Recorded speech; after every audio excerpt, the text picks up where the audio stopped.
Mereview gambaran yang digambarkan Allah terhadap orang yang akan menerima kitabnya dengan tangan kanan dan tangan kirinya. Allah menggambarkan orang yang menerima catatan amalnya dengan tangan kanannya, dia akan menjerit dengan penuh bahagia. Di tempat yang lain Allah menggambarkan setelah dia mengungkapkan kegembiraannya, dia datang kepada keluarganya. Persis seperti kita kalau mendapatkan kebahagiaan, orang pertama yang kemudian kita hubungi adalah famili kita. Quran menggambarkan juga seperti itu di tempat yang lain. Tapi di tempat ini Allah menggambarkan ungkapan kegembiraan. Ya, fayaquluha umuqra'u kitabiyah. Inni dhonantu anni mulaqin hisabiyah. Dia yakin akan pertemuannya dengan Allah. Dia yakin akan perhitungan yaumul hisab. Ya, dhonantu anni mulaqin hisabiyah. Fahuwa fi 'ishatir radiyah. Fi jannatin 'aliyah qutufuha daniyah kulu washrabu bima aslaftum fil ayyamil khaliyah. Adapun orang yang mendapatkan catatan amalnya dari tangan kirinya, wa amma man utiya kitabahu bishimalih fayaqul, dia akan berkata, apa kata dia? Ya laitani lam uta kitabiyah, aduhai alangkah baiknya sekiranya aku tidak mendapatkan, tidak diberi kitabku ini. Kenapa? Karena dia sama sekali tidak pernah menyangka akan mendapatkannya. Walam adri ma hisabiyah, dan dia tidak tahu, ya, dia tidak punya kesadaran apapun ya bahwa dia akan mendapatkan hisab, apalagi yang sampai detail. Di surat Al-Kahfi bahkan mereka terbengong-bengong. Kenapa? Karena semua amal dicatat oleh Allah SWT, bahkan sampai yang paling kecil ya. Sampai dia bilang, kitab apa ini yang tidak apapun baik yang besar atau kecil kecuali tertulis di dalamnya ya, sebagai gambaran. Adakah keluhan kepesanan mereka itu begitu? Adakah mereka memang tak tahu ataupun dia just macam itu satu penghinaan kepada mereka? Sebenarnya ini gambaran dari kehidupannya Kak, karena tentu semua orang sadar kalau dia misalnya muslim atau dia punya keyakinan terhadap yaumul akhir, dia tahu bahwa nanti hidupnya akan dipertanggungjawabkan di hadapan Allah. Tapi kalau kita lihat secara hakikat kehidupannya, tidak menunjukkan bahwa dia sadar bahwa akan ada perhitungan. Itu yang dimaksudkan. Ada orang yang sadar waktu kuliah bahwa nanti akan ada final exam, tapi dia tidak pernah menyadari kecuali dikasih tahu besok baru ujian ya. Ada orang yang sadar sejak hari pertama dan dia mempersiapkan terus, itu maksudnya. Dia tidak punya kesadaran untuk itu ya. Lam adri hisabiyah, kata dia, ya laitaha kanatil qadiyah. Ini yang pernyataan menarik. Dan dia juga sangat berharap bahwa dia bisa mati saat itu. Ya laitaha kanatil qadiyah, aku sangat berharap bahwa kematian menghilangkan semuanya. Dulu di dunia orang ini tidak pernah mengharap kematian. Sekarang dia berharap mati. Masya Allah ya. Itu juga orang mukmin, kematian itu juga bagian dari yang dia impikan sebenarnya. Karena semua kenikmatan, semua harapan, semua keinginannya itu sebenarnya puncaknya ada setelah dia mati. Karena itu sebenarnya orang mukmin, dia tidak ada sebenarnya, kalau dia orang mukmin yang sejati, dia benci sama kematian. Enggak. Yang dia takutkan hanyalah persiapan menuju kematian. Tapi sebenarnya orang mukmin itu bukan orang yang takut akan mati sebenarnya, karena kematian harus dia lalui. Apalagi kalau dia sadar bahwa kematian itulah yang memberikan peluang dia untuk bisa bertemu dengan Allah Subhanahu wa taala yang dia rindukan selama hidupnya. Ya laitaha kanatil qadiyah ma aghna anni maliyah halaka anni sultaniyah khudhuhu faghulluh. Dalam riwayat Ibnu Katsir misalnya menggambarkan saat Allah memerintahkan kepada malaikat, khudhuhu, grabs him, grabs them. Itu riwayat menuturkan 400.000 malaikat berebut menangkap mereka, menangkap orang-orang yang menerima catatan amalnya dengan tangan kiri. Faghulluh, dan kerangkeng dia, rantai dia ya. Ini hinaan, siksaan yang diberikan oleh Allah ya. Ghullu, belenggulah dia. Tsummal jahima salluh, Kemudian ini karena menggunakan kata thumma, ini indikasinya mereka butuh waktu yang agak lama. Habis masa dirantai, dihinakan, dia humiliated dan segala macamnya, sampai waktu yang lama dia akhirnya sampai di al-jahim, ya. Neraka yang akan mengintai dia. Di sana dia kemudian diseret, dimasukkan ke dalam neraka. Thumma fi silsilatin dhar'uha sab'una dhira'an faslukuh. Yang menarik, ada juga riwayat ini hanya untuk menambahi bagaimana cara merantainya. Menakutkan merantainya itu. Merantainya dimasukkan mulai dari duburnya nanti keluar ke mulutnya. Tidak usah dibayangkan, apakah tidak mati Ustaz orang digitukan. Sekali lagi, natural law-nya berbeda. Semuanya sudah berbeda di sana. Karena itu ini gambaran yang digambarkan oleh Allah, sengeri itu agar kita benar-benar ketakutan. Sehingga kalau orang takut, dia akan mencari. Sama kata Al-Quranul Karim, memang kita ini harus takut sama neraka. Jadi memang kalau orang merasa kok terlalu ngeri gini ya, memang dibikin ngeri. Dan memang kenyataannya mengerikan neraka itu, agar kita bersegera untuk bertaubat, bersegera untuk beramal saleh. Dalam hadis Rasulullah SAW menyatakan, ya,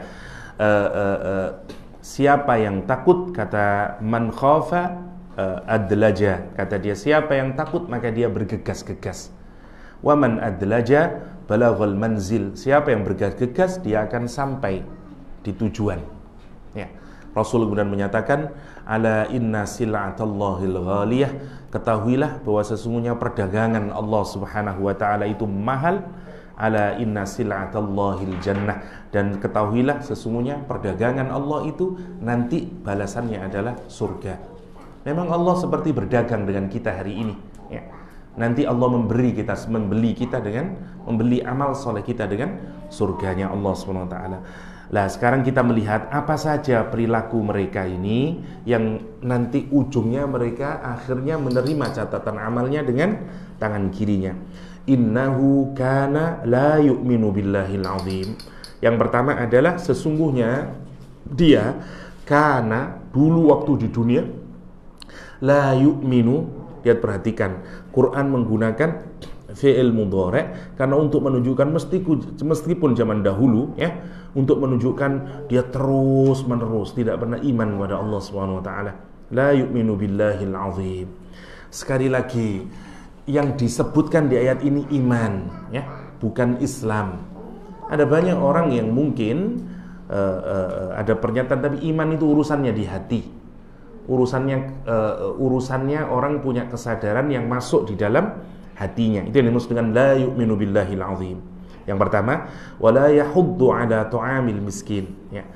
Wala yahuddu dan dia tidak menolong, ya, atau mengencourage. Huddu itu encourage sebenarnya, ya, makna yang lebih tepatnya. Dia tidak mengencourage ala ta'amil miskin. Perhatikan kalimatnya, dia tidak mendorong, ya, mempush atau mengencourage. Hadda itu dorongan, sebenarnya mendorong. Hadda yahuddu tidak mendorong, tidak mengencourage, tidak mempush, ya. Ala ta'amil miskin, mempush orang lain atau dirinya sendiri untuk agar memberikan makanan kepada orang miskin. Perhatikan kalimatnya yang menarik di ayat ini. Kalimat yang dipakai oleh Al-Quran itu, saya kira ini yang copot tadi enggak.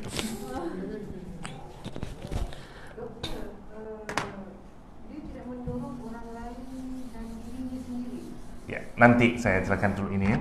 Kita lihat dulu ta'amul miskin. Kalau dia tidak mau mendorong, bahkan untuk dirinya sendiri dia tidak mau. Lihat kalimatnya. Lihat dulu ta'amul miskin. Ta'amul miskin. Susunan ini namanya susunan idhofah, ya. Kalau ada dua kata kita gandeng jadi satu, ya, sehingga dia membentuk satu kesatuan, namanya idhofah susunannya, ya. Jadi idhofah, dia dilekatkan menjadi satu, ya. Caranya adalah yang ininya dikasih al, ya, untuk digandeng. Oke. Perhatikan cara menggandeng semacam ini tujuannya adalah kalimat ini maknanya menjadi satu. Saya gini, berbeda dengan gini, saya bilang ta'amun misalnya lil miskin misalnya, bedanya ya. Kalau saya bilang ta'amun lil miskin, makanan ini untuk orang miskin, berarti makanannya dari siapa? Dari orang lain. Tapi kalau saya bilang ta'amul miskin, makanannya orang miskin, makanan ini sebenarnya haknya orang miskin. Makanan itu sebenarnya miliknya orang miskin. Cuman sekarang Allah titipkan kepada orang itu. Berupa apa? Berupa zakat yang dia tidak mau keluarkan. Karena di dalam harta kita ada haknya orang miskin. Ya. Wa fi amwalikum haqqun lis-sa'ili wal mahrum. Dan di dalam hartamu ada hak. Bukan, kalimatnya mengatakan hak. Hak itu sebenarnya sesuatu yang berhak untuk dimiliki oleh orang tersebut, bukan hak kita untuk memakan. Ya. Karena di dalam kita, di dalam harta kita ada hak bagi orang-orang miskin, bagi orang-orang yang meminta, yang mahrum. Ya. Nah, Allah menyatakan kalimat yang menarik, bukan ta'amun lil miskin. Kalau ta'amun lil miskin itu bukan harta kita, bukan hartanya orang miskin. Orangnya sudah bayar zakat, cuman dia tidak mau sedekah. Tapi ini enggak, ini ta'amul miskin. Bayangkan sekarang, ini Allah ingin menggambarkan betapa pelitnya orang ini. Ya. Orang ini mempus saja, mengencourage saja orang lain untuk mengeluarkan zakatnya, dia tidak mau. Pertanyaannya, apa ruginya Ustadz?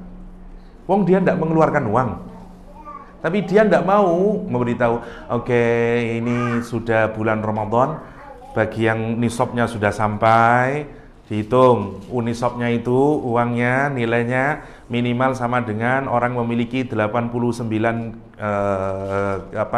gram emas misalnya. Dia tidak mau melakukan itu. Kenapa? Karena sebenarnya orang ini kaya. Kalau dia mengencourage orang lain pasti akan menunjuk kepada dia. Anda sudah mengeluarkan? Tadi suruh atas kan. Oh begini. Oke.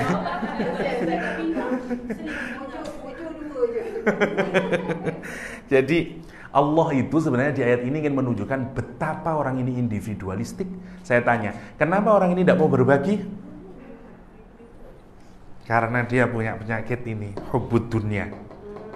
Kalau orang punya penyakit hubbud dunya, dia tidak mau berbagi. Cinta itu membuat orang tidak mau sharing, kecuali cinta kepada Allah. Cinta kepada selain Allah, orang tidak mau sharing. Tapi cinta kepada Allah, orang mau sharing. Selain pada Allah, tidak mau sharing. Makanya tidak ada yang mau dipoligami. Kenapa? Karena sebenarnya asalnya orang nggak mau berbagi, kecuali kepada Allah. Kita sharing. Kalau orang cinta sama Allah, dia tidak tahan kecuali dia ingin berbagi dengan orang lain. Itu yang menarik. Jadi Allah itu ingin menunjukkan bukti bahwa penyakitnya orang ini yang tadi kita sebutkan hubbud dunya. Kenapa Allah ngasih contoh levelnya, kualitasnya orang ini cintanya sama dunia kayak apa sih? Itu loh. Sebenarnya itu yang mau ditunjukin. Yang sampai dia nanti pasti akan mendapatkan tangan kitabnya dengan tangan kiri. Orang itu punya level-level cinta sama dunia. Semua kita cinta sama dunia. Karena kita manusia, kita punya nature untuk senang dengan sesuatu yang baik. Karena dunia ini baik, semua orang senang. Karena itu Al-Quran menyatakan, misalnya di surat Al-Adiyat, ya, kata dia, lihubbil khairi lasyadid. Kita ini senang sama dunia, punya kecintaan sama dunia. Siapa yang tidak senang dengan mobil yang enak, rumah yang baik, semuanya cinta. Nah, cuman ada batasan cinta yang membuat kita nanti masuk kelompok di sini. Nah, batasannya apa? Hatta orang tidak mau mengeluarkan zakatnya. Yang pertama, dan karena biar dia tidak tahu, orang lain tidak tahu kalau dia tidak mengeluarkan zakat, dia tidak mau memberikan encouragement kepada orang lain agar orang lain mau nyumbang. Misalnya nih, Rohingya, orang Muslim sedang mad, dia tidak mau, ayo silakan. Karena orang lain, Pak sampean mengeluarkan berapa? Dia takut begitunya itu. Dia takut ada orang lain. Dia takut sehingga dia tidak mau memberikan encouragement. Hanya tolong dong dimintai orang-orang itu dana iuran. Dia tidak mau bilang begitu. Kenapa? Karena orang itu mesti akan mendatangi dia. Ini saking apa ya? Saking kikirnya, saking cintanya dia sama dunia. Macam kisah apa yang lepas tu yang orang yang tentang kebun itu sampai dia nak Persis, ya. Persis seperti dua tukang kebun, yang satu sangat cinta kepada dunianya, yang satu tidak, ya, yang satu tidak. Karena itu kalimatnya dia, wala yahuddu, ya, wala yahuddu. Dia tidak mau mendorong orang lain untuk memberikan ini, ta'amul miskin. Jangan berpikir sedekah, hatta zakat dia dapat mengeluarin. Masya Allah kalau kita pikirkan ya. Ada orang kayak begini nih. Dan itu penyakit. Sesungguhnya sumber penyakit yang membuat orang itu tidak menyukai Allah SWT adalah karena dia hubbud dunia. Menarik sebenarnya. Kalau kita renungkan coba, bodohnya kita ini. Masya Allah kalau kita pikirkan. Allah menciptakan dunia. Oke. Dan menciptakan akhirat. Al-akhirah. Dunia itu sebenarnya sekian persen saja dari akhirat. Katakanlah 1% dari keindahan akhirat. Mestinya orang itu kalau kita nonton preview film, apakah kita kepingin untuk menonton fullnya? Waduh, di previewnya menarik ini, kita kepingin menonton yang fullnya. Lihat manusia itu, kita dikasih previewnya sedikit. Ada pasangan yang kita merasa nyaman punya pasangan, ada buah-buahan yang kita makan dengan enak, ada segala macamnya. Dan itu preview untuk kita agar kita kepingin kesini sebenarnya. Karena itu Allah nyiptain dunia untuk semua fasilitas kita. Yang menarik, begitu kita diletakin di sini, kita dikasih tahu ada loh nanti full filmnya nanti di sini. Kita lupa, senang sudah di sini. Dan mencukupkan diri hanya dengan preview, ya, hanya dengan apa namanya itu, ya, yang 5 menitnya itu, 2-3 menit saja. Padahal ini yang selama-lamanya. Itu yang menarik, itu yang. Dan satu lagi, ini sebenarnya ciptaan ini mestinya mengantarkan orang kepada siapa? Kepada yang menciptakan. Kalau dia tahu. Kalau kita nonton trailer satu film itu, kita kan siapa sutradaranya ini ya? Siapa itu? Dan kita membuat terkagum-kagum. Semua orang tahu siapa ini, mengingatkan sama sutradaranya. Orang lupa sama Allah, orang lupa sama ini. Allah mengingatkan. Orang yang baik itu cuman ingat salah satu di antara ini. Ingat sini, insya Allah jadi orang baik. Atau kalau orang yang makin baik, dia mungkin ini yang paling kuat ingatannya ke Allahnya. Nah, ini level orang yang baik di sini dia ingatnya. Dia hidup di dunia dengan semuanya, dia mengingatkan sama Allah. Dia lihat mawar indah, dia kesengsem ingat sama pembuat mawarnya.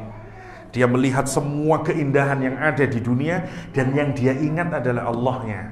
Itu maksudnya.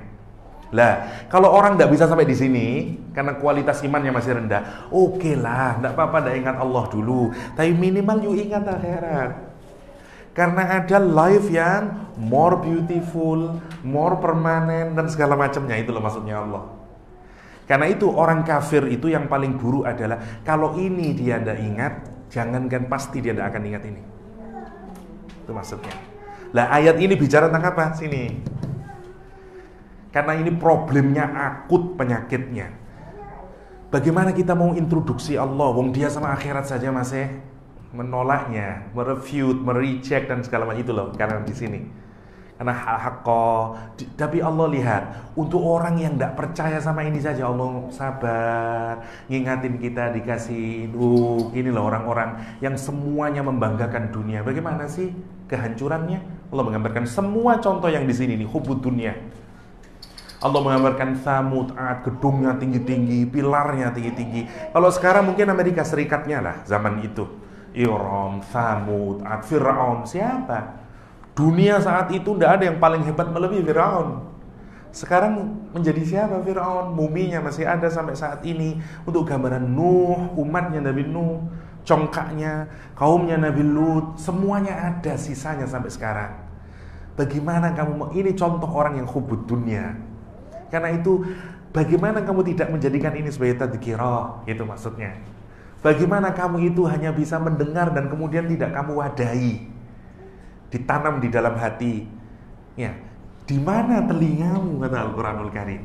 Kenapa telingamu tidak dijadikan udhunun wa'iyah, yang mampu menampung, collecting, dan absorb, menjadi kesadaran, awareness, itu maunya. Indah kalau kita lihat bagaimana Allah melihat ruhani seseorang, ya. Karena habis itu Allah ingatin lagi, kamu jangan sampai kayak ini. Apalagi ini masih di dunia kayak begitu. Nanti kalau kamu tahu, ini gambaran orang yang lupa sama al-akhirah, lupa sama Allah. Di dunia saja dia sudah sengsara. Nah, Allah sekarang nunjukin Allah nunjukin yang di akhirat. Ini gambaran yang di akhirat. Sengsaranya kalau di akhirat, bahagianya kalau di akhirat. Itu maksudnya. Bagi orang yang mutadabbur ayat ini powerful sebenarnya ayat ini untuk merubah seseorang. Sangat powerful. Karena sekarang kita diingatkan, Masya Allah, sumber kesalahan saya adalah karena kita tidak ingat pada al-akhirah. Al-akhirah. Nah, yang pertama karena dia tidak ada iman. Semuanya sebenarnya persoalan iman, keyakinan terhadap Allah SWT, kepada barang yang gaib. Itu yang pertama memang. Karena itu bahasa pertama, innahu kana la yu'minu billahil azim. Yang kedua, Allah jelasin wala yakhuddu ala ta'amil miskin. Karena itu bahaya, karena itu hampir bisa dipastikan orang yang imannya baik mesti dia mudah untuk berbagi dengan orang lain. Meskipun tidak selalu harta, meskipun tidak selalu harta.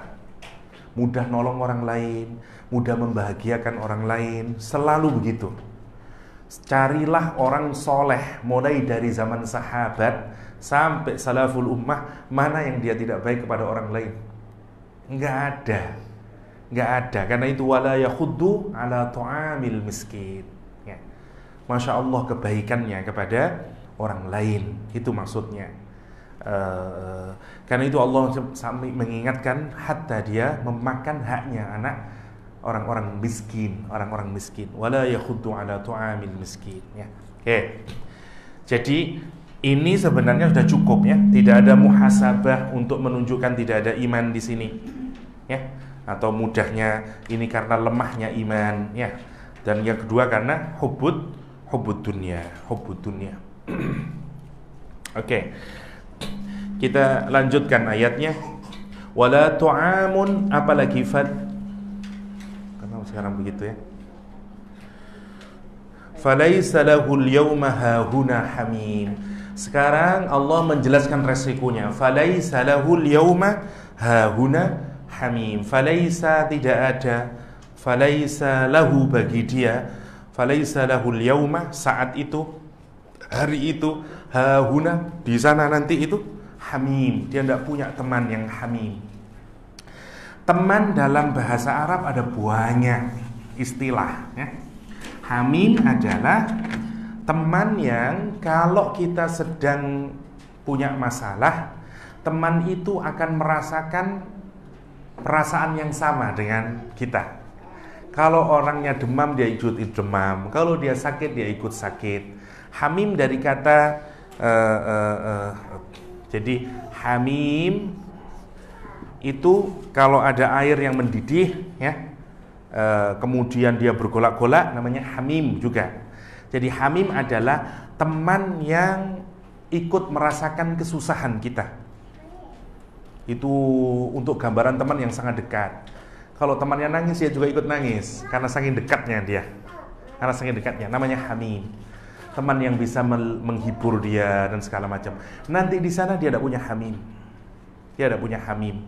Itu penderitaan lagi, karena salah satu kebutuhan kita sebagai manusia adalah kita punya teman yang hamim, Falaisa lahul yawma hahuna hamim wala tu'amun illa min ghislin. Dia tidak punya makanan. Ya, karena orang masuk neraka gak ada makanan. Dia dapat makanan, makanannya adalah ghislin. Ghislin itu ini adalah, jadi orang itu kalau di neraka ya, dia dibakar akan keluar misalnya kulitnya akan melembung, melepuh, kemudian keluar nanahnya, ya keluar darahnya, semuanya ini. Jadi kalau orang dibakar nanti keluar nanah, semuanya yang jelek-jelek itu.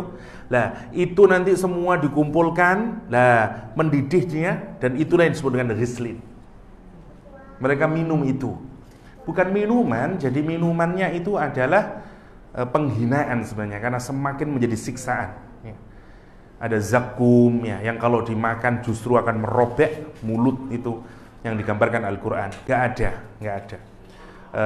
Wala ta'amun illa min ghislin la ya'kuluhu illal khati'un. Kembali tadi yang khati' sama mukhti. Apa kesalahan dia? Karena dia pelaku maksiat, karena dia melakukan perbuatan dan dia tahu kalau itu salah, dia lakuin. Ya, deliberately dia melakukannya. Kenapa? Karena dia tahu. Karena dia bukan mukhti. Kalau orang melakukan kesalahan dan dia belum tahu itu salah, mukhti'un namanya. Tapi kalau dia salah, dia tahu bahwa itu salah dan dia melakukannya, namanya khati'un. Dia levelnya khati'un. Dia aware kalau itu salah, tapi dia melakukannya. Itu penyakitnya, ya. Jadi kalau mau ditambahi, cirinya di sini adalah dia sadar terhadap perbuatan maksiat, tapi dia tetap melakukannya. Jadi untuk kita mudahkan, penyakitnya adalah khati'un. Ya. Jadi kalau dimudahkan, dia khubudunnya, dia khati'un, dan tidak ada muhasabah. Karena dia juga tidak percaya kepada Allah Subhanahu wa ta'ala. Itu penyakitnya. Tidak ada muhasabah dalam hidupnya. Hubudunnya, orientasinya dalam hidup ini adalah dunia, dan dia pelaku maksiat. Dan dia sadar kalau melakukan maksiat. Ya. Masya Allah ya, itu menakutkan banget. Setelah selesai begini, tentu orang yang normal akan takut. Sekarang sudah dijelaskan oleh Allah. Lihat, bagi orang yang hatinya tertutup, ya, kalau masih punya hati dia, mesti dia akan mencari kemudian. Lihat, sudah dijelasin yaumul qiyamah yang pasti akan terjadi. Karena itu Allah menyebutkan dengan al-haqqah. Oke. Terus kasih contoh, kalau you tetap melakukan perbuatan maksiat dan kamu tidak percaya sama yaumul qiyamah, ini saya kasih contoh manusia yang ada di dunia, hasilnya kayak Samud, Ad, Fir'aun. Karena itu ambil pelajaran dari yang sudah ada, kasih tahu lagi, dikuatkan lagi sama Allah, di-empower lagi. Oke, saya kasih tahu sekarang gambarannya kalau orang tidak percaya sama akhirat dan tetap melakukan maksiat, nanti dia akan menerima catatan amalnya dari kanan. Tidak ada teman di sana, makanannya ghislin dan segala macam yang membuat kita ketakutan itu. Ya, dibelenggu dia, diseret dia, dimasukkan ke dalam neraka jahim dan seterusnya. Nah, orang yang sampai di sini ini tentu sekarang seperti orang muncul rasa khauf. Allah sekarang kemudian mulai membikin cooling down, mengcooling down, agar orang tahu kemana dia sebenarnya yang harus dia menuju. Allah menyatakan fala uqsimu bima tubsirun wa ma la tubsirun, kata Al-Qur'anul Karim. Sama ya, kalau kita berdakwah harus ada, setelah dipanasin harus ada didinginkan. Setelah makan durian harus makan manggis gitu ya, harus balance. Sama dengan gini, dari awal ini menakutkan semuanya, takut, kemudian di cooling down sama Allah. Allah bersumpah kemudian fala uqsimu bima tubsirun wa ma la tubsirun. Maka lanya ini tidak harus dimaknai sama seperti la uqsimu biyaumil qiyamah. Caranya memaknai lanya ini seperti negasi yang menolak, negating previous statement. Yang kata dia, enggaklah kalau orang itu nanti meninggal dunia meskipun dia melakukan maksiat, sudahlah, enggak ada apa-apa. Kalau ada orang berbuat maksiat nanti meninggal, Tuhan kan Maha Penyayang. Semua statement yang tidak benar Allah fala, tidak seperti itu. Uqsimu, aku bersumpah, itu maksudnya. Jadi lanya ini bukan fala uqsimu dan aku tidak bersumpah, bukan gitu terjemahkannya. Jadi lanya itu merefute keyakinan yang salah, conviction yang yang sebenarnya salah, ya, tentang Allah, tentang akhirat, tentang apapun saja. Fala, tidak salah kamu itu, semuanya tidak seperti itu. Uqsimu, kata Allah, aku bersumpah bima tubsirun, dengan apa saja yang bisa kamu lihat. Mana yang pertama, ma tubsirun adalah apa saja yang bisa kita lihat. Maksudnya alam ini, semesta ini. Aku bersumpah dengan gunung, dengan apa saja yang bisa kamu lihat. Perhatikan itu semuanya. Aku bersumpah dengan itu, kata Allah SWT. Dengan gunung, laut, udara, segala macam yang bisa kita amati. Wa ma la tubsirun, dan dengan apa saja yang tidak bisa kita amati. Apa itu? Al-akhirah, jin, dan segala macamnya itu. Surga, neraka, semuanya itu wa ma la tubsirun. Pendapat yang kedua, wa ma la tubsirun itu Allah sendiri. Karena kita tidak bisa melihat Allah. Ya. Jadi, tapi yang lebih tepat, jumhur memilih pendapat wa ma la tubsirun, apa saja yang tidak bisa kita lihat, yakni semua hal-hal yang gaib. Surga gaib, neraka gaib, dan segala macamnya. Allah bersumpah dengan itu. Setelah itu Allah mengingatkan sekarang terhadap Al-Quranul Karim. Innahu laqawlu rasulin karim.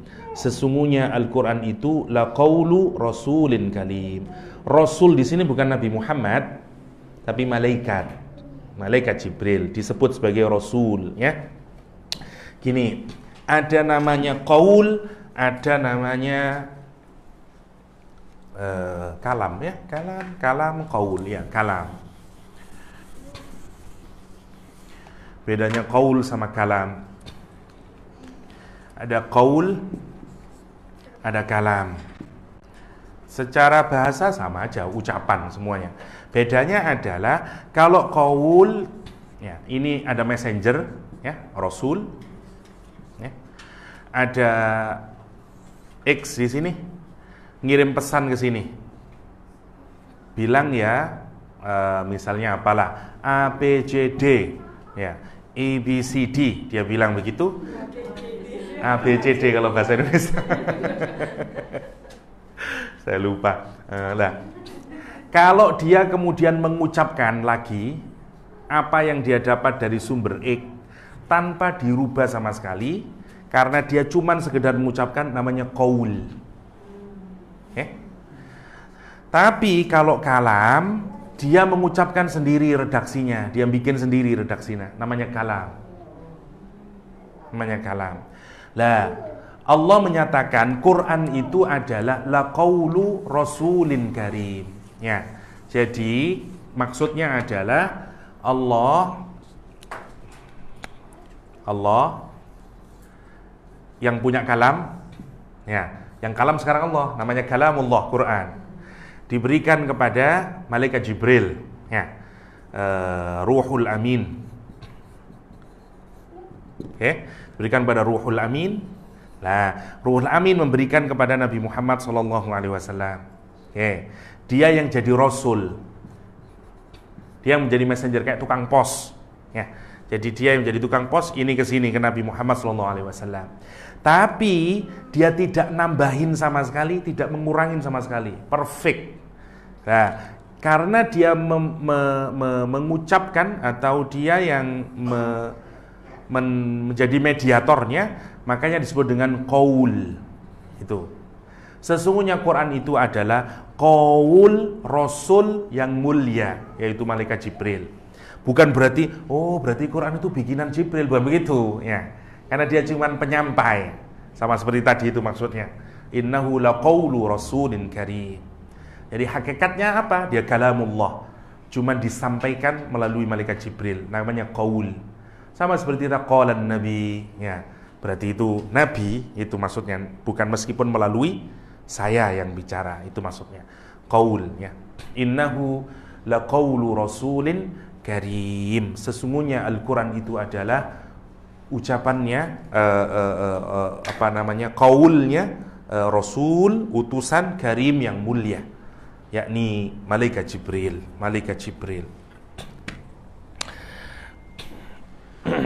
Wa ma huwa biqauli syair qalilan ma tu'minun. Kalau kita lihat backgroundnya, kenapa kok di ayat ini menjelaskan bahwa Quran itu bukan ucapannya tukang syair? Karena orang Arab itu sibuk mendefinisikan apakah Quran itu. Gini, waktu Nabi Muhammad SAW mendapatkan wahyu, Iqra bismi rabbikal ladzi khalaq dan seterusnya, orang Arab itu mengenal Nabi Muhammad SAW 40 tahun lamanya. Dia sudah bergaul dengan Nabi Muhammad, tahu omongan stylenya Nabi Muhammad SAW, semuanya tahu. Tapi tiba-tiba Nabi Muhammad mengeluarkan statement yang tidak seperti biasanya.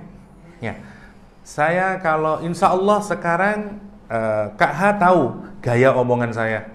Ya, pelan-pelan tahu, oh begini omongannya, gayanya, intonasinya, pilihan katanya, diksi yang dipilih, semuanya tahu.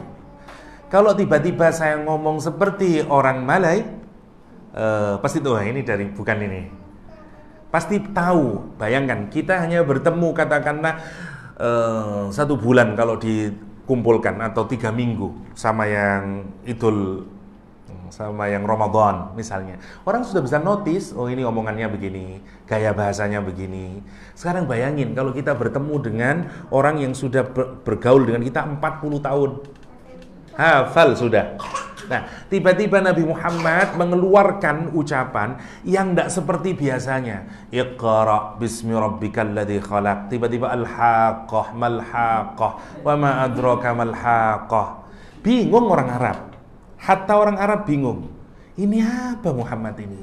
Dan mereka kemudian mulai menganggap Muhammad itu ucapannya macam-macam. 1, mereka ada yang menganggap sebagai syair.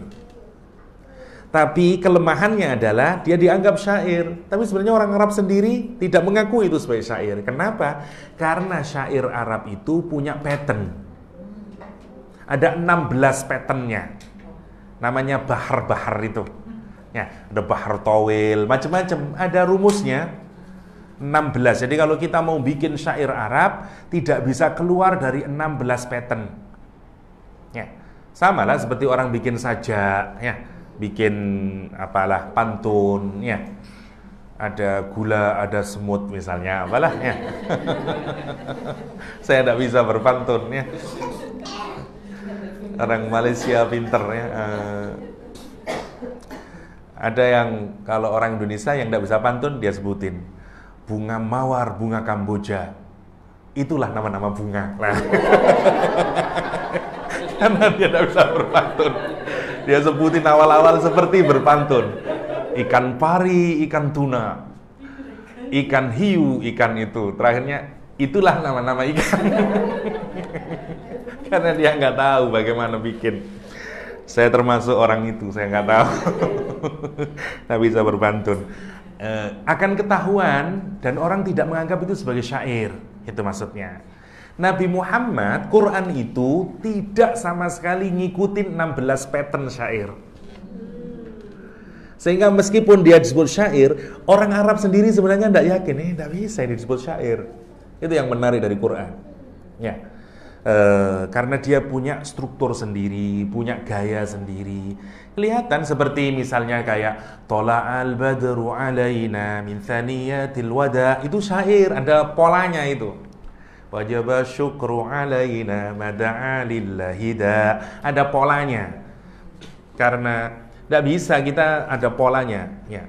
Misalnya fa'ulun mafa'ilu, fa'ulun mafa'ilu. Ada polanya. Bagi yang pernah belajar arud, ya, ada sendiri, ya, dan sama seperti sebenarnya semua bahasa punya kayak begitu. Jawa apalagi, Jawa jauh lebih sophisticated dibanding bahasa Indonesia.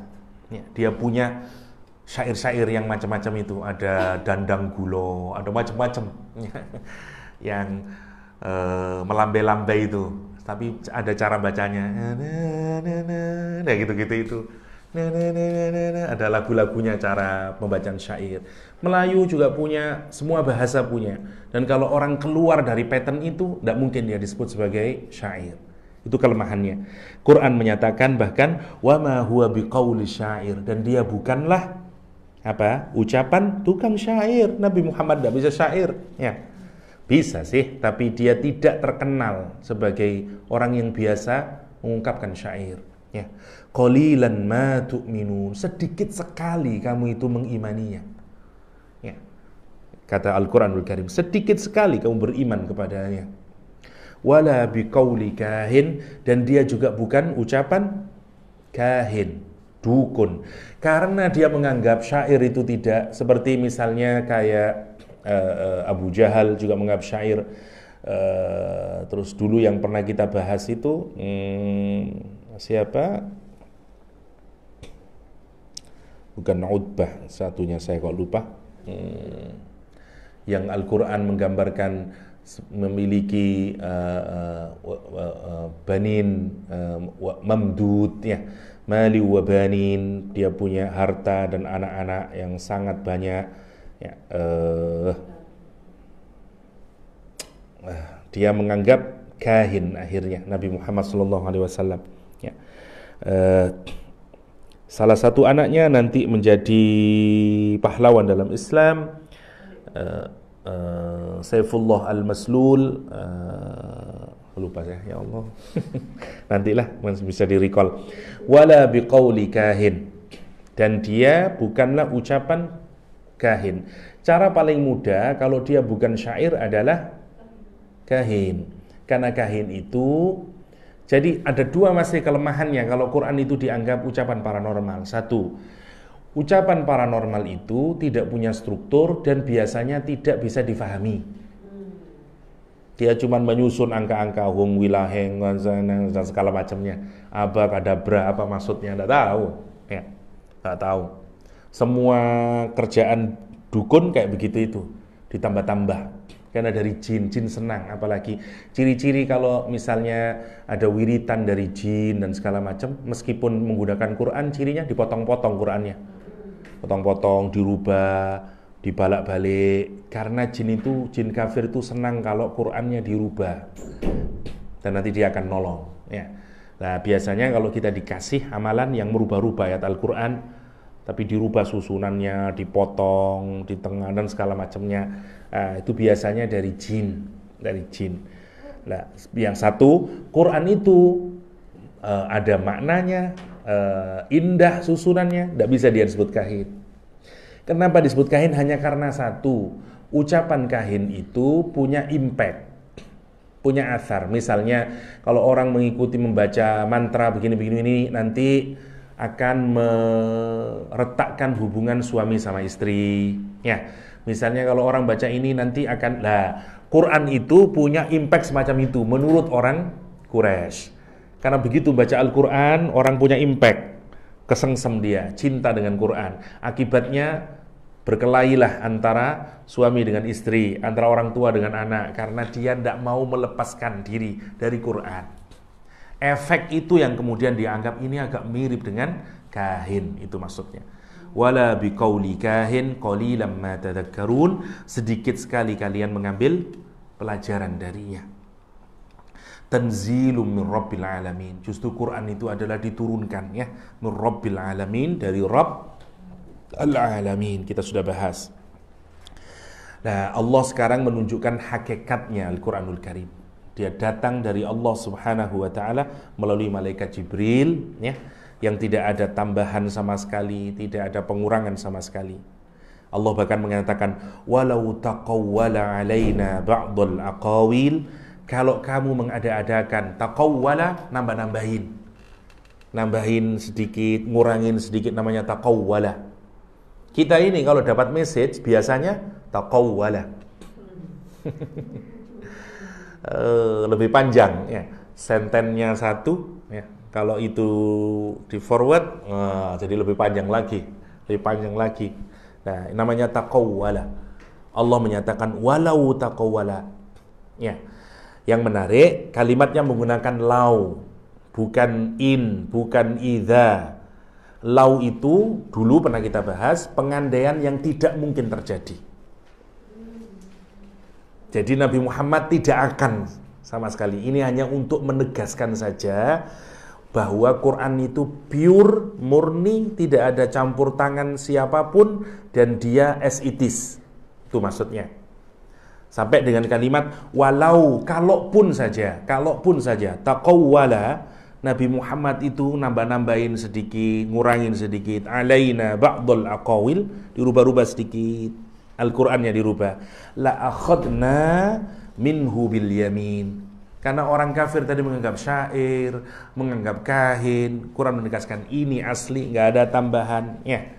La akhadna, tapi kalau sampai Quran itu ditambah-tambahi, la akhadnahu minhu bil yamin, disuruh mengambil ya dengan kanannya. Nah, dia disuruh memegang, ya, dia disuruh diambil atau dipegang pada tangan kanannya. Kenapa kok dengan tangan kanan? Karena seperti ini gambaran seperti orang yang mau disembelih. Jadi bil yamin ada yang menafsiri sebagai bukan tangan kanan. Kalau ditafsiri dengan tangan kanan itu karena tangan kanan yang kuat. Jadi disuruh ngambil bil yamin dengan tangan kanan, jangan dengan tangan kiri. Karena tangan kiri lemah, ambil dengan tangan kanan. Makna yang pertama sebagai simbol dia diambil dengan keras. Tuh, kalau yamin diartikan dengan arah kanan, maksudnya karena orang itu kalau dibaringkan dengan arah kanan, dia akan melihat goloknya itu. Karena biasanya orang itu kalau mau di-algojo, mau membunuh, dia dibaringkan dengan ke arah kiri. Ya, sehingga dia tidak melihat ayunan pedang gitu. Kalau dia di kanan dia melihatnya. Jadi seakan-akan itu memberikan rasa yang makin takut kepada orang itu, diazab ya. Jadi bukan, kalau masih dia tidak melihat ayunan pedang, masih lumayan lah ya, tiba-tiba mati dia. Kalau ini tidak, dia dilihat. Nah, kayak begitu. Fa akhadnahu bil yamin. Ada dua caranya, satu arah, yang kedua yamin, benar-benar tangan kanan. Karena tangan kanan itu lebih kuat, maksudnya dia akan dipegang dengan kuat ya, atau di summa laqata'na minhul watin. Nanti kemudian akan diapain kata Allah, untuk nunjukin kamu tidak percaya bahwa Quran itu ada tambahan Nabi Muhammad gini-gini. Kalau Quran itu sampai ada tambahannya, itu ancamannya Allah kayak begitu. Jangan main-main, karena itu jangan berani-berani kita ngerusak Al-Quran, misalnya nambahin dan segala macamnya, ya, bahaya. Ada banyak, terutama orang-orang yang berkaitan dengan urusan perdukunan. Banyak itu, nambahin, ngurangin dan segala macam. Thumma laqata'na, maka kami akan putus, pasti kami akan putus, kata Allah, minhu darinya al-watin. Al-watin itu urat atau apa namanya? Pembuluh ya, pembuluh darah yang membawa darah ke jantung, dan itu enggak tahu saya nama apa namanya. Kalau dalam bahasa Arab watin. Jadi pembuluh darah yang paling besar yang membawa darah ke jantung, dan kalau itu diputus mati orang. Itu maksudnya. Itu namanya watin. Saya tidak tahu namanya apa. Nama jenis pembuluh darahnya itu. Apa? Ya, itu dia. Mungkin itu saya tidak tahu. Tapi itu yang nanti yang diputus, itu yang disebut Allah dengan al-watin, Fama minkum min ahadin anhu hajizin. Fama minkum, maka sama sekali tidak akan ada, kata Allah SWT, min ahadin, seorang pun, anhu hajizin. Hajaza, yang menghalang-halangi ya. Itu namanya hajizin. Tidak akan ada orang yang menghalanginya dari pemotongan urat itu, urat nadinya itu, yang nanti kalau dipotong mati orang tersebut. Nggak akan ada bisa yang menolaknya. Hajizin ya. Fama minkum min ahadin anhu hajizin wa innahu latadhkiratul lil muttaqin, dan sesungguhnya Quran itu enggak lain kecuali adalah tazkirah, pemberi peringatan. Gini, sesuatu yang dinamakan sebagai tazkirah menunjukkan bahwa seringkali dilupakan. Ya. Jadi sesuatu itu kalau disebut sebagai reminder, kenapa? Karena sering dilupakan. Karena itu disebut remind lagi, di-remind lagi. Sama dengan Quran. Karena Quran itu tadzkirah, karena kita sering melupakan isinya Quran. Karena itu kita terus disuruh untuk mempelajarinya, menghafalkannya, membacanya, kayak begitu. Itu yang disebut dengan tadzkirah. Karena itu tidak ada peringatan yang lebih baik dari Al-Quranul Karim. Karena dia disebut dengan tadzkirah. Bagi siapa? Bagi orang muttaqin. Maksudnya satu, lilnya itu bisa lil milki, juga bisa lil ghayah. Maksudnya kalau orang itu mengambil pelajaran dari Al-Quran, mengambil tadzkirah dari Al-Quran, nanti orang itu akan menjadi muttaqin. Ya. Dan memang Quran itu akan menjadi pengingat bagi orang yang muttaqin, ya. The pious one, ya. Atau orang yang takut kepada Allah Subhanahu wa taala. Wa inna lana'lamu anna minkum mukadzibin wa innahu lahasratun 'alal kafirin wa innahu lahaqqul yakin fasabbih bismi rabbikal azim. Wa inna, dan sesungguhnya kami lana'lam, pasti kami akan mengetahui, anna minkum mukadzibin, ada di antara kamu orang yang mendustakannya. Ini ancaman sudah bagi orang kafir pada saat itu, bagi orang-orang Quraisy saat itu. Aku tahu ada di antara kalian yang mukadzibin. Dia tahu kalau Quran itu benar, tapi dia mendustakannya, ya. Yang menakutkan, ya.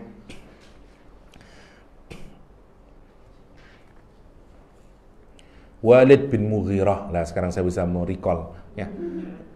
Walid bin Mughirah yang punya anak Khalid bin Walid, ya. Walid bin Mughirah yang menyatakan Quran itu sebagai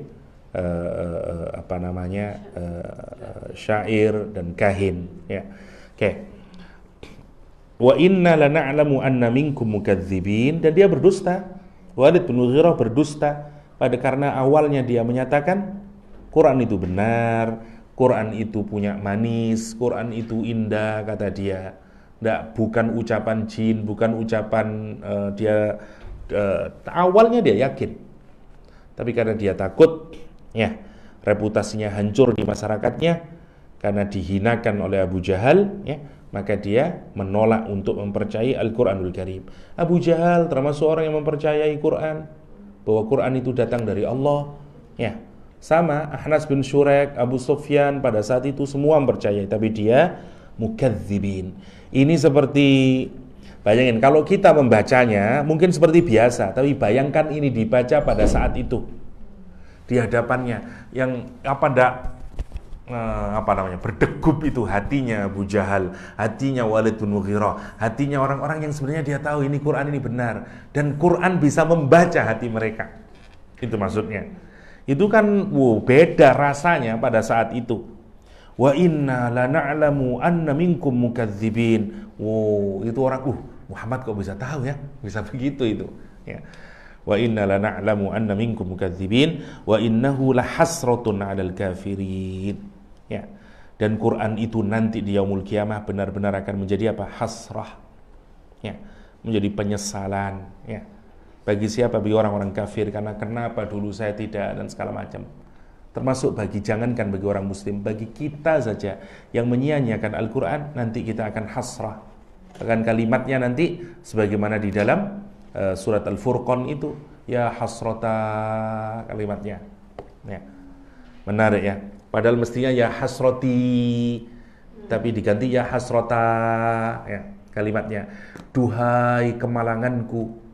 Mestinya begitu dia. Nanti kalau orang itu dimasukkan neraka karena dia menyia-nyiakan Al-Quranul Karim, ya, setelah dia menggigit 10 jarinya, dimasukkan ke dalam mulutnya, dia akan bilang, ya hasrata, dia bilang gitu. Wahai kemalanganku. Mestinya tulisannya itu ya hasroti. Quran tidak mau. Karena kalau bunyi i itu seperti orang tersenyum. Seperti cheese. Nah, ya hasroti lah gitu.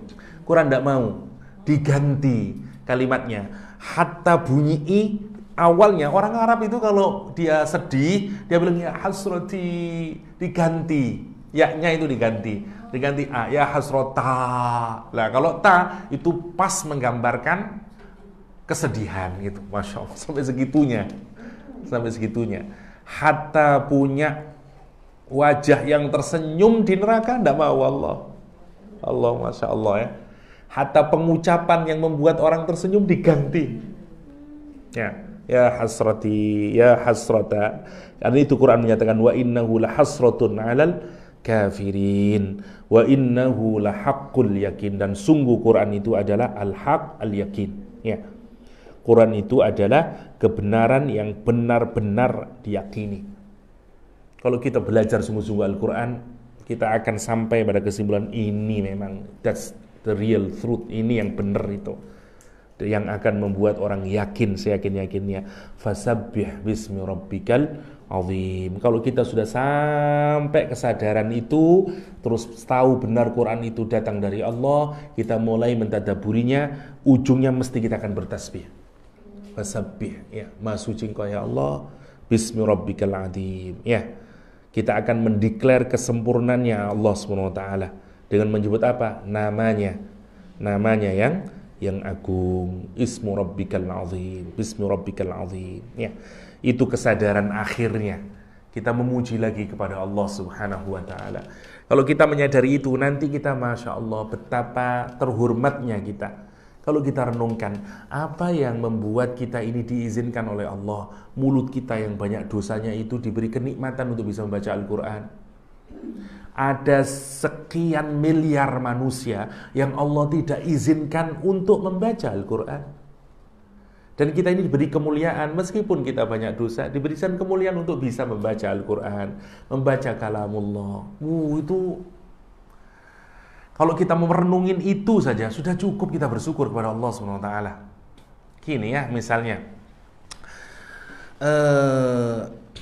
untuk saya mudahkan, nah misalnya siapalah, ada pengarang musik yang paling top di dunia. Tidak semua orang dikasih kesempatan untuk bisa dikasih lirik lagunya dan kemudian dia yang disuruh nyanyi. Enggak, hanya beberapa penyanyi yang dibolehkan, misalnya yang ini untuk penyanyi ini, yang ini untuk ini. Ya. Lihat Al-Quranul Karim, dia datang dari Allah Subhanahu wa taala. Tidak semua orang ya di dunia ini yang kita diberi kesempatan oleh Allah sebagai orang muslim dapat Al-Quran, disuruh membacanya, mentadaburinya. Kalau kita tidak mengambil kesempatan itu, terlalu kita, apalagi kalau kita menyia-nyiakannya. Lah, rangkaian ini mengantarkan kita kepada Al-Quranul Karim. Karena Quranlah yang membuat kita nanti akan mendapatkan catatan amal dengan tangan kanan kita. Itu maksudnya. Jadi kalau orang sudah diajarkan dengan yaumul kiamah sebagai orientasi hidup, nanti dia diajarkan nanti kalau di akhirat hanya ada dua, dia mencari.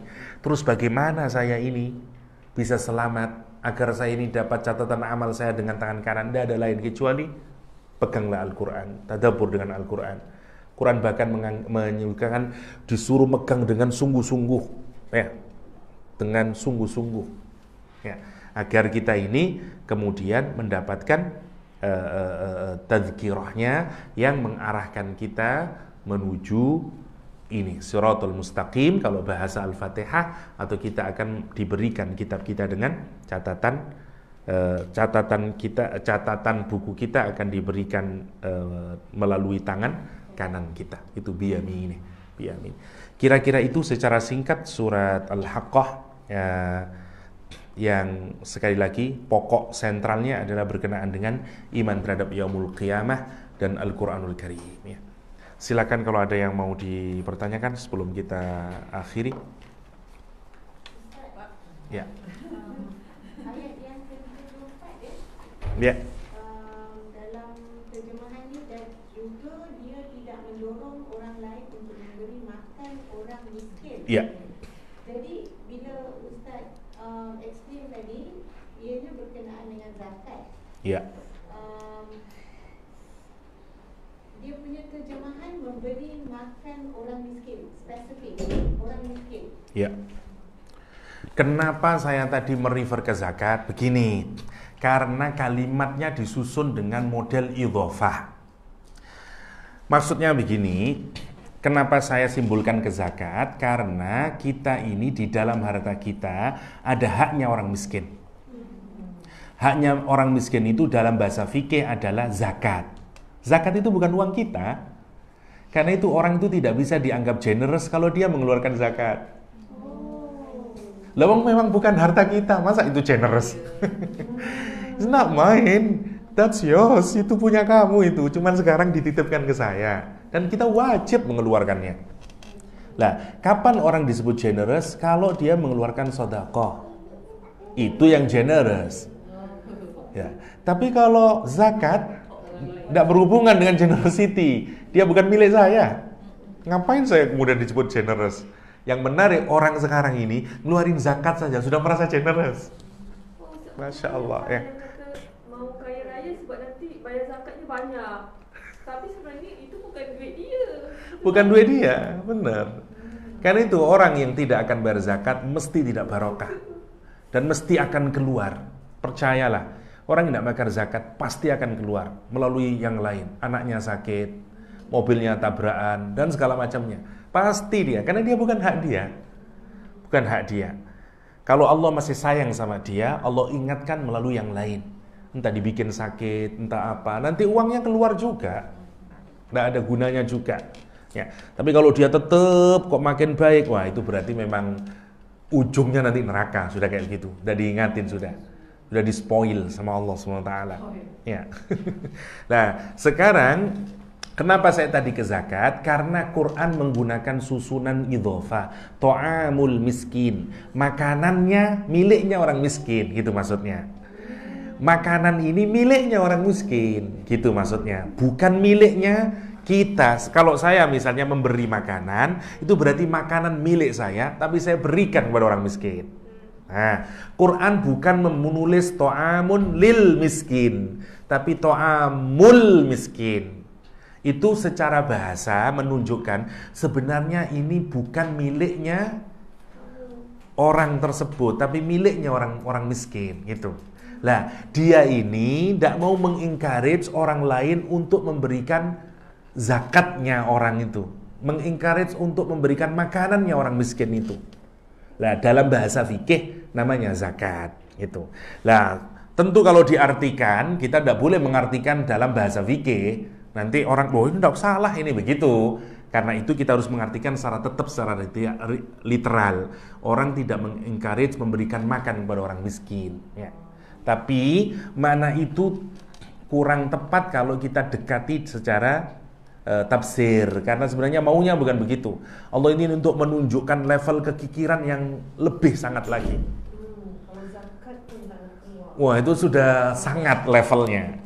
Itu yang levelnya nanti di sini, gitu maksudnya. Kalau begini, kalau maknanya nanti seperti yang di sini saja, itu levelnya masih lumayan. Zakat dia keluarkan, cuman dia tidak mau sedekah. Lah beda. Karena kalau diterjemahkan dia tidak mengencourage, lihat dia bukan mengeluarkan loh, dia sekedar mengencourage saja tidak. Gimana? Apalagi mengeluarkan. Mengencourage saja tidak mau gitu. Tadi kenapa saya jelaskan kenapa dia tidak mau encourage? Karena kalau dia mengencourage orang lain mesti akan tanya balik kepada dia.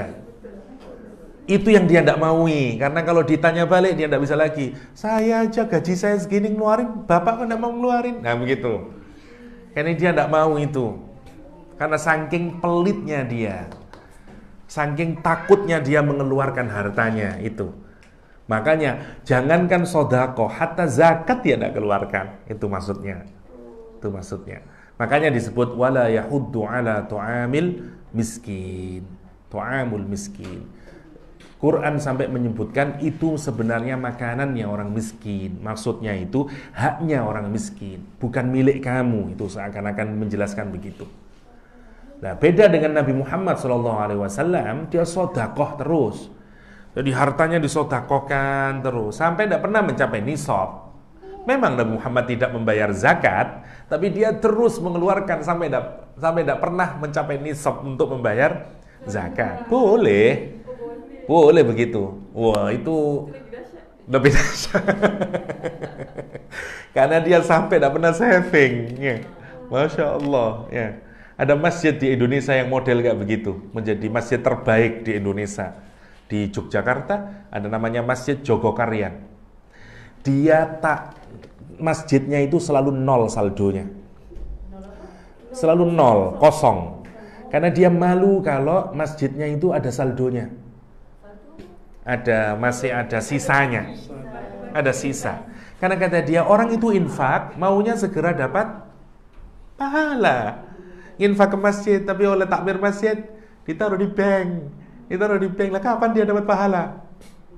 Satu, itu yang dia tidak maui. Karena orang yang berinfak di masjid maunya dia dapat pahala.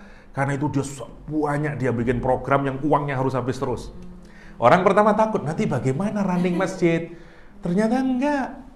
Selalu makin banyak. Satu. Yang kedua, kenapa dia mengeluarkan terus? Selain memang orang zakat segera dapat pahalanya. Yang kedua adalah kata dia malu kalau mengumumkan.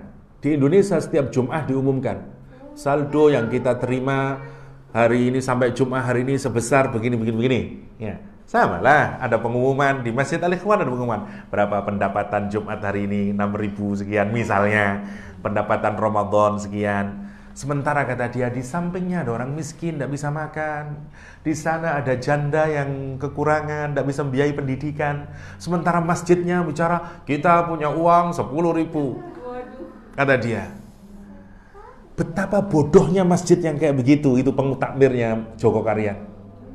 Bagaimana masjid dengan lantangnya menyuarakan, kami punya masih uang 10.000. Sementara di sana ada anak yatim tidak bisa sekolah. How stupid, kata dia. Betapa bodohnya masjid kayak begitu itu. Dia bilang punya uang tapi tidak bisa menyelesaikan tetangganya yang tidak bisa sekolah, tidak bisa itu dan segala macamnya. Dan ternyata itu menjadi juara 1 se-Indonesia. Kalau di sana orang tidak bisa, kalau sholat di Masjid Jogokarian, sandal kita hilang diganti dengan merek yang sama. Jaminan dari takmir. Jangan sampai orang datang ke masjid kemudian ketakutan sandal hilang. Kalau iu hilang di Masjid Jogokarian, kita ganti mereknya apa, kita berikan sesuai dengan harganya. Kalau mahal pun, orang yang sholat nanti setiap 40 hari mereka ada undian umroh gratis. Jadi kalau dia yang sholat terus menerus jamaah, ada cekloknya. Jadi mereka ada bagi jamaah yang rajin sampai dia sholat 40 hari jamaah tanpa putus, nanti ada bonus. Tentu diperebutkan, tapi Masya Allah, satu-satunya masjid di Indonesia yang sholat subuhnya sama dengan sholat Jum'ah, Jogokarian. Di Yogyakarta. Jadi kalau sholat subuh itu persis seperti sholat Jum'ah, ramai. Ada wifi gratis, ada tempat untuk menginap gratis, sudah dikasih Indomie, dikasih makanan bagi pelancong yang tidak bisa, dipersilakan. Masjid harus bisa enjoy, dinikmati semua orang, tidak bikin takut. Kalau orang datang ke masjid tidak punya pakaian, dikasih sarung, dikasih kepakaian. Semuanya dia, karena itu dia nol terus. Karena dia gunain terus. Ternyata orang makin tidak takut untuk memberikan infaknya kepada masjid itu. Karena dia yakin pasti digunain. Masjid yang lain, Anda kamu taruh bank. Itu yang menarik. Anak-anak muda, Bu, masih awalnya anak-anak muda yang mengerunning. Karena itu idenya brilian, dia punya ide. Kalau orang-orang yang tua nggak punya ide begitu. Anak-anak muda banyak kreatif dia, idenya begini, banyak. Setiap Ramadan dia 2.000 piring nasi. Jadi 2.000 piring nasi, dia enggak maunya pakai kotak, enggak mau. Ibu-ibu satu kampung itu kita kepingin dapat pahala. Sehingga para ibu-ibu kampung ke masjid, wah yang masak dia pakai piring. 2.000 untuk Ramadan. Jadi 2.000 orang setiap iftar, sama sahur. satu daerahnya itu bukan daerah muslim, bukan maksudnya daerah orang yang taat sama agama. Daerah maksudnya orang yang jarang sholat awalnya, tapi di building sekarang satu kampung kalau Ramadan meriah. Karena awal-awal dari masjid itu. Menarik, jadi percontohan. Itu nomor 1 se-Indonesia, takmir masjid paling terbaik ke Jogokarian, Masjid Jogokarian di Jogja. Menarik. Itu kalau untuk latihan bagaimana merunning masjid, menarik. Nggak ada bantuan dari negara, semuanya dari masyarakat. Itu yang menarik. Itu menarik. Kajiannya bagus di sana. Pemiliknya kenalan saya, bagus sekali memang, Ustadz Salim Afillah. Tahu Ustadz Salim? Oke. Ya. Dia ustadznya. Saya kenal baik dengan Ustadz Salim. Ya. Memang idenya cerdas dan dia punya banyak. Ustadz Fauzil Azim juga di situ juga. Jadi dia yang merunning semuanya. Tapi di bawah dia idenya dari Ustadz Salim itu, tapi pelaksananya banyak dia. Oh, ya dia agak melankolis orangnya. Meliuk-liuk lah. Indah tulisannya, romantis gitu-gitu. Ya. Ya. Ya. Salim Afillah. Doktor explain tentang ayat tentang zakat ini. Saya teringat dalam diskusi Kamila, dia selalu buat sesi reflection ke kan, sharing. Antara perkara yang menyebabkan kita takut untuk mengajak orang lain melakukan kebaikan, takut untuk mengajak kawan-kawan datang belajar Quran, apa sahajalah bukan kebaikan tu. Jadi bila kita uruti apa puncanya, sebenarnya kita takut kita yang kena melakukan, kita dituntut untuk melakukannya. Jadi saya nampak macam sama patternnya dengan yang doktor jelaskan tu. Contoh, kenapa kita tak berani contohnya untuk tegur sahabat kita tu bila dia melakukan satu-satu perkara yang tak baik. Bila kita tanya kenapa tak tegur contohnya, yalah sebab kita pun nanti kita tak boleh buat perkara yang sama. Kita pun tak betul, ataupun nanti kita kena buat. Contoh macam katalah kata jom kita infak untuk buat program. Kita pun tak berani nak ajak sebab apa, nanti kita lah yang kena infak dulu. Orang lain akan datang dulu kita. Oh dia ni bila dia nak cakap pasal infak mesti dia orang suka infak. Kan? So teringatkan kaedah Allah ni menyampaikan sampai begitu. Iya. Itu sudah masih baik sebenarnya karena sudah bisa infak. Ini bayangin, ini yang zakat aja dia enggak. Masya Allah. Badal wajib. Pak, macam mana contoh kan, kalau ada, kan bapak kata macam Rasulullah, dia tak payah zakat sebab dia sedekahkan semua harta dia. Tapi macam mana ada orang contoh, ada emas, kita tahu emas kena zakat, tapi lepas tu kita tahu, oh kalau dia tak simpan, dia ada pakai beberapa hari, so tak perlu zakat. Jadi dia pakai hanya kerana itu je. So macam mana? Yang tidak boleh itu kalau emasnya bukan tidak dipakai sebenarnya. Yang emasnya memang digunakan untuk simpanan. Tapi kalau misalnya tidak pakai, tapi memang dia bagian dari perhiasannya dia, nggak apa-apa. Itu maksudnya. Walaupun tidak dipakai, misalnya lagi sedang tidak mau pakai, tidak jadi masalah. Ya, tapi tetap memang karena emas memang tetap dihitung, ya. Tapi bukan, maksudnya ya kadang-kadang kan kita gitu, oh dah tengok kalau contohlah gaji 2,000 kena bayar zakat. Macam ni tak boleh jadi ni, jadi kena kurang dia sikit.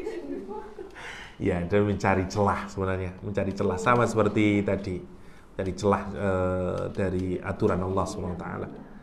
Satu lagi doktor, tentang iman tadi kan. Sebab tadi doktor ada sebenarnya isu kita ni pokok persoalan hidup kita ni sebenarnya mengenai iman. Ya. Jadi kami teringat tentang ayat surah Asy-Syu'ara ayat 52. Yang Allah kata translation dia, dan demikianlah kami wahyukan kepadamu dengan perintah kami. Jadi ayat yang seterusnya tu yang saya faham lah, Rasul pun tak tahu tentang iman, kan?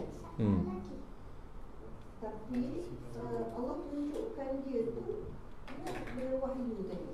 Ya. Boleh tak doktor boleh menjelaskan tentang ayat surah Asy-Syu'ara ayat 52? Kaitan dengan iman tu dan signifikan ataupun relationship ni dengan Quran. Iya, karena memang iman itu sama seperti tadi sebenarnya, hidayah itu miliknya Allah SWT dan hidayah itu melahirkan iman. Hatta Nabi Muhammad dia tidak bisa kecuali dia dapat hidayah dari Allah SWT. Karena itu memang hak prerogatifnya Allah SWT. Ya bergantung semuanya sama Allah, termasuk iman yang dimiliki oleh Nabi Muhammad SAW. Ayat berapakah? Sebentar. 20 22 52. Wa auhayna Syu'ara, benar? Surah 43. Oh. Asyura. Syura, Syu'ara, surah. Lebih kurang itu. Surah 52.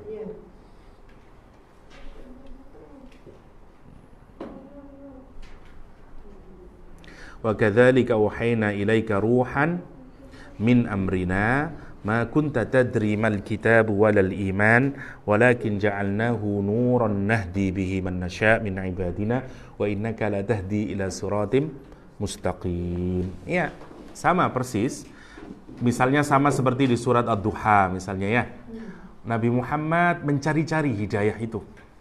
Karena dia tidak bisa menerima apa yang terjadi pada culture-nya saat itu, yaitu menyembah berhala-berhala yang ada di sekitaran Ka'bah. Allah yang nanti usahanya Nabi Muhammad mencari hidayah itu, meskipun Nabi Muhammad tidak pernah menyembah berhala, karena menurut konsain dan menurut akal sehatnya Nabi Muhammad ini tidak benar. Nabi Muhammad belum diangkat jadi Nabi. Termasuk misalnya Abu Bakar As-Siddiq, orang yang tidak pernah menyembah berhala. Khadijah juga termasuk orang yang tidak menyembah berhala. Beda dengan pamannya yang memang menjadi pastor atau rahib dalam agama Kristen, dia beda. Ya. Nabi Muhammad misalnya sebelum jadi nabi mencari hidayah, dan nanti Allah kemudian memberikan hidayah dengan mengutus malaikat Jibril, ya, di Gua Hira itu yang terkenal dengan peristiwa Iqra itu. Nah, kalau kita baca di surat Ad-Duha itu yang disebut dengan alam yajidka dhallan fahada. Dhallan itu bukan berarti tersesat Nabi Muhammad. Dhallan itu orang yang sedang mencari hidayah dan dia berada dalam kebingungan karena dia belum mendapatkan.